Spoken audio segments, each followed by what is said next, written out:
नमस्कार दोस्तों, स्वागत है आपका अपने YouTube channel yes study by Bhanu sir पर। जैसा कि आपने कल देखा, हमने एक बड़ी घोषणा करी दिल्ली पुलिस के बैच की। दिल्ली पुलिस के बैच में हमने बताया कि हम निःशुल्क आपको संपूर्ण सिलेबस पढ़ाएंगे, बेहतरीन फैकल्टी के साथ आपको तैयारी करवाई जाएगी। और हमने आपको बताया कल कि जो दिल्ली पुलिस का बैच होगा, शुरू में 4 विषय चलेंगे, उसके बाद 4 विषय के बाद नेक्स्ट 4 फैकल्टी आएंगी और अपने 4 विषय तैयार करेंगी और आपको पढ़ाएंगी। इतना ध्यान रखें, दिल्ली पुलिस का बैच अभी भर्ती नहीं आई है, लेकिन आपको बता दें कि भर्ती आने से पहले ही तैयारी शुरू करना ज़रूरी है। कहते हैं कि सरसों हथेली पर नहीं उगती, सरसों हथेली पर नहीं उगती, इसलिए मैं आपको बता दूं कि जैसे नोटिफिकेशन आए, अगर आप सोचेंगे कि बाद में तैयारी करेंगे, जब तक वो टाइम निकल चुका होगा कि आपको नौकरी प्राप्त होगी। इसलिए कहता हूं, लंबी रेस या लंबी दूरी तय करोगे तभी आपको नौकरी मिलेगी। तो साथियों, आपको बता दें कि अभी हमारा जो चल रहा था मेवाड़ का इतिहास, मेवाड़ का इतिहास हमने ख़त्म कर दिया था। कल हमने लास्ट क्लास देखी थी मारवाड़ के इतिहास में, कि सामान्य परिचय कल हमने देख लिया था मारवाड़ के इतिहास का। थोड़ा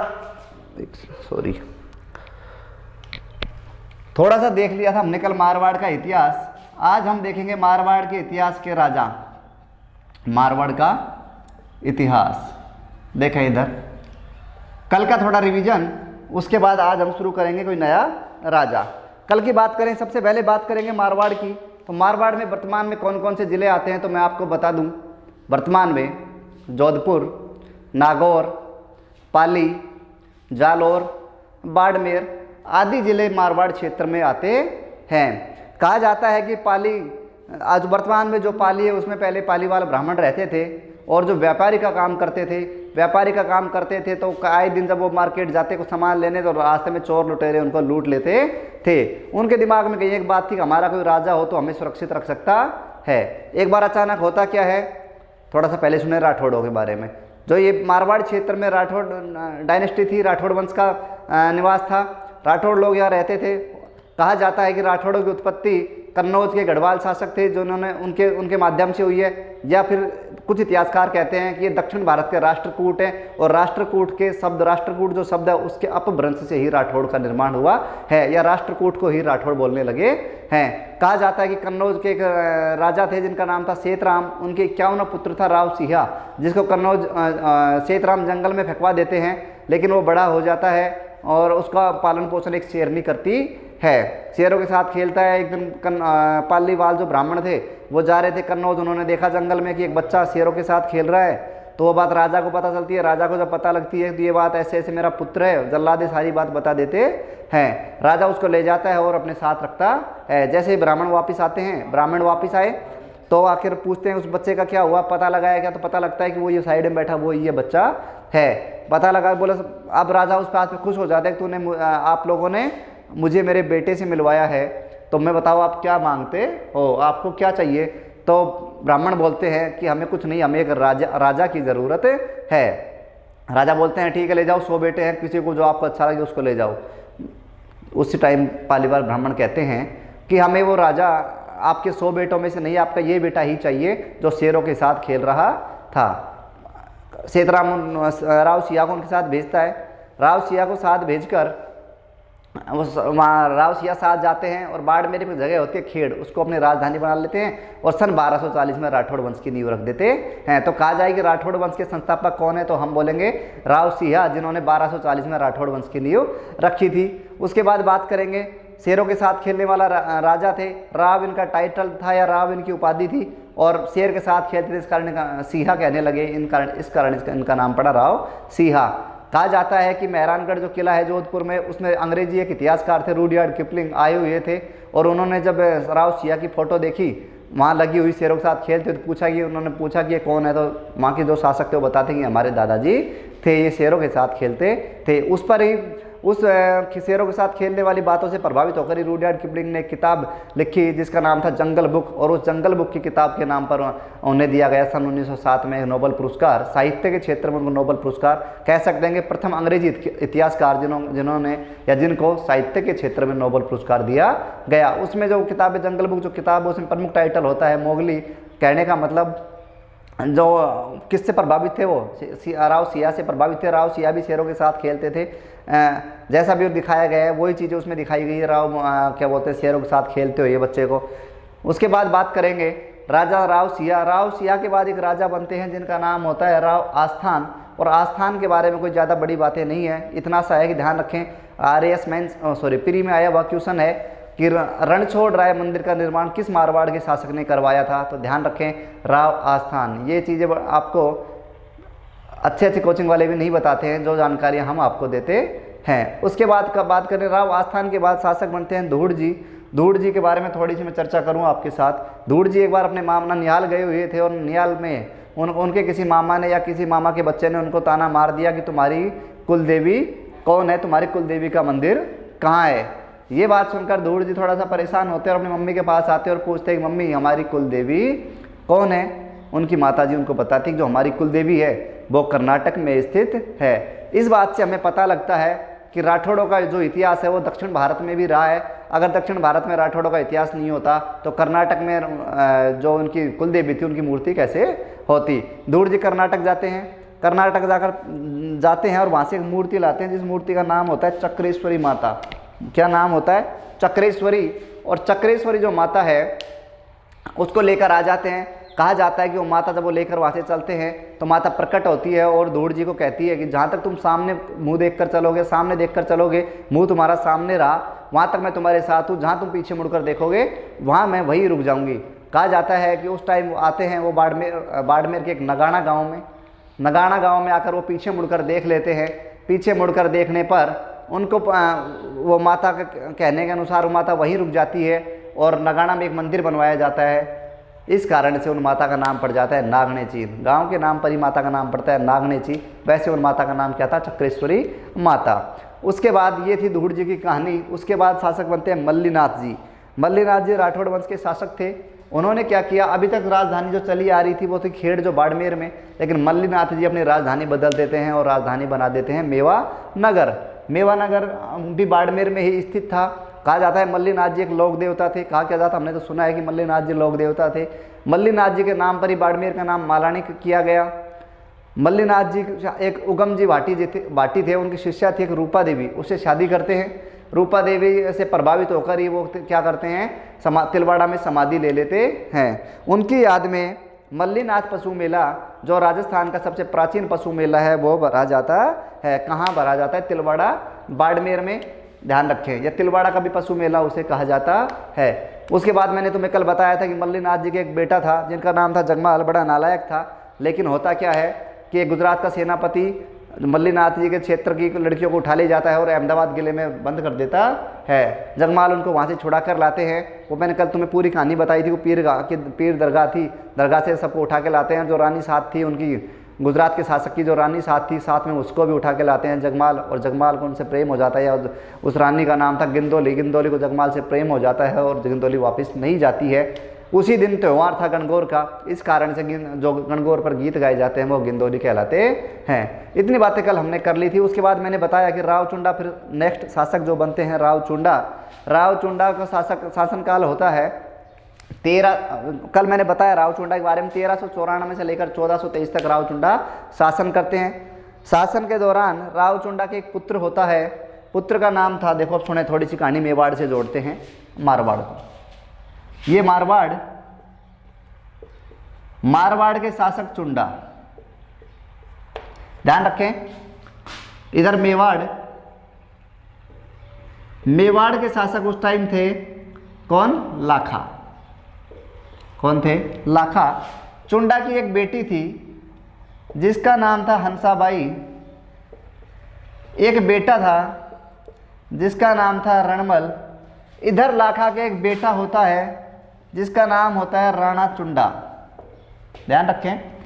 अब हुआ क्या रणमल अपनी बहन का रिश्ता लेकर जाता है लाखा के पास और लाखा पूछते हैं कि आओ कौन क्या काम है। तो रणमल का जो पंडित होता है वो बोलता है कि हम नारियल लेकर आए हैं। नारियल का मतलब होता है कि शादी का प्रस्ताव लेकर आए हैं। राणा लाखा हंसते हैं कि हो इस उम्र में मेरी शादी। राणा लाखा बुजुर्ग हो चुके थे, लेकिन तभी जब पूरी प्रजा हंसने लगती है इस बात पर तो चुंडा थोड़ा सा नाराज हो जाता है और शादी हंसाबाई की किससे करवा देता है, लाखा से। काफ़ी शर्तें रखी गई थी कि हंसाबाई के जो पुत्र होगा वो मेवाड़ का अगला शासक होगा, राणा चुंडा शासक नहीं होगा। राणा चुंडा इन सब बातों को मान लेता है, इस कारण राणा चुंडा को मेवाड़ का भीष्म पितामह भी कहा जाता है। राणा चुंडा शासक बन जाता है। और बात करें राणा चुंडा की एक प्रेमिका थी या एक पत्नी थी जिसका नाम था चांद कंवर। क्या नाम था? चांद कंवर। चांद कंवर ने जोधपुर में चांद बावड़ी का निर्माण करवाया। पूछ ले कोई एग्जाम में, चांद बावड़ी का निर्माण ये सबको पता है जोधपुर में है, लेकिन ध्यान रखें जोधा की पत्नी नहीं है। कई लोग कन्फ्यूजन में कि जोधपुर का जोधा था, जोधा की पत्नी होगी चांद बावड़ी। ध्यान रखें राणा जो राव चुंडा थे उनकी पत्नी थी चांद कंवर और चांद कंवर ने चांद बावड़ी का निर्माण करवाया था। इसके साथ ही चुंडा ने नागौर में, नागौर के एक राजा थे जलाल खां खोकर, जलाल खां खोकर के साथ युद्ध करके उसको भी हराया था। ध्यान रखें जलाल खां खोकर, ऊपर का थोड़ा ध्यान रखिए, अभी मैं पूरा समझाऊंगा। जलाल खां खोकर, इसको युद्ध करके नागौर का एक मुस्लिम शासक था, इसको हरा देते हैं। उसके बाद हम बात करेंगे, अब देखो सुने बात, रणमल पुत्र था, इनके अलावा एक पुत्र और था जिसका नाम था कान्हा। उसके अलावा कान्हा के एक पुत्र था सत्ता। थोड़ा सा समझे, मैं आपको समझाता हूँ डिटेल से हर चीज़। चांद बावड़ी का ध्यान रखें। मैंने बताया मारवाड़ का शासक चुंडा, मेवाड़ का लाखा, लाखा का बेटा राणा चुंडा, इधर है राव के टाइटल, इधर है राणा का टाइटल। रणमल राव, ये जो चुंडा होता है, ये रणमल जो ज्येष्ठ पुत्र होता है इसको राजा नहीं बनाता है, राजा बना देता है अपनी पत्नी के प्रेम के मोह में आकर दूसरी पत्नी के एक बेटे को शासक बनाता है जिसका नाम होता है कान्हा। रणमल अपनी बहन की शादी हो जाती है मेवाड़ में, अपनी बहन के साथ आ जाता है मेवाड़, कुछ दिन मेवाड़ रहता है और जो हंसाबाई का जो पुत्र पैदा होता है मोकल, उसके संरक्षक के रूप में कार्य करता है। लेकिन जब मोकल समझदार हो जाता है तो ये वापिस जाता है। वापिस जाकर जब क्या करे, अभी जाता टाइम इसकी बहन बोली बता तुझे कुछ इच्छा है तो कुछ चाहिए तो ले जा। तो वो कहता है मुझे थोड़ी सेना दे दो, मुझे मारवाड़ का शासक बनना है। इतनी बात हो जाती है, मेवाड़ की सेना की सहायता से रणमल बन जाता है कहाँ, मारवाड़ का राजा। तो ध्यान रखें रणमल मेवाड़ का राजा, मारवाड़ का राजा बनता है मेवाड़ की सहायता से, ध्यान रखें। अब इधर हंसाबाई और लाखा के पुत्र पैदा हो जाता है कौन, मोकल। मोकल पैदा हुआ और मोकल के पैदा होते हैं राणा कुंभा। कुंभा के बारे में हमने बहुत पढ़ा है, ध्यान रखें। अब रणमल का एक पुत्र होता है जोधा। जो आगे जो हम राजा पढ़ने वाले हैं वो पढ़ेंगे हम राव जोधा। ये पूरा ऐसे कैसे रखे, मैं नीचे लिखता हूं राव जोधा। पहले राव जोधा के बारे में कुछ बातें, उसके बाद मैं पढ़ाऊंगा राव जोधा की सांस्कृतिक उपलब्धियां। सुने राव जोधा के बारे में। रणमल में मेवाड़ में राज कर रहा था रणमल, और रणमल राज करते टाइम रणमल के दिमाग में एक विचार आ गया था। रणमल के दिमाग में एक विचार आया कि अब मुझे मेवाड़ का ही शासक बनना है। कुंभा को मारने की, मोकल की हत्या हो जाती है, फिर वापस से रणमल संरक्षक बनता है कुंभा का। कुंभा को मारने का प्लान करता है, लेकिन जैसे ही ये बात हंसाबाई को पता लगती है और राणा चुंडा को जो सलूम्बर चले जाते हैं उनको वहां से बुलाकर रणमल की हत्या करवा देती है और वो जोधा को भी मारने का कोशिश करते हैं। जोधा जी क्या करेंगे, जोधा जी वहां से भाग जाते हैं और बीकानेर में एक जगह पड़ती है काहुनी, काहुनी एक जगह पड़ती है, काहुनी में चले जाते हैं। काहुनी काफी दिन रहने के बाद, काहुनी जब वो रहते हैं काफी दिन, तो उसके बाद होता क्या है कि अब जोधा, अब कब्जा, जब रणमल राजा बन रहा था, रणमल को मार रहे थे, तो जोधा भी वहां से भग जाता है और बीकानेर चला जाता है और मेवाड़ का राज हो जाता है कहाँ, मंडोर पर। मंडोर इनकी राजधानी थी मारवाड़ वालों की।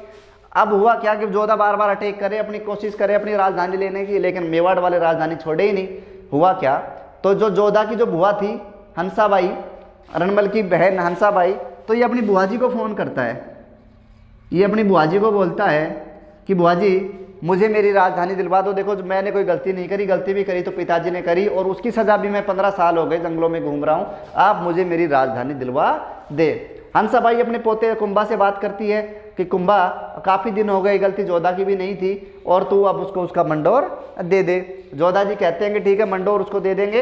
इनके बीच में एक संधि होती है, कुंभा और जोधा के बीच में एक संधि होती है जिसे हमने पढ़ा है मेवाड़ में, आवल बावल की संधि। ये संधि होती है कब, आवल बावल की संधि होती है सन 1453 ईस्वी में। अब सुने 1438 से लेकर 1453 लगभग 15 साल तक जोधा युद्ध की तैयारी करता रहता है, घूमता रहता है, लेकिन इसको अपनी राजधानी नहीं मिलती है। आवल बावल की संधि हो गई।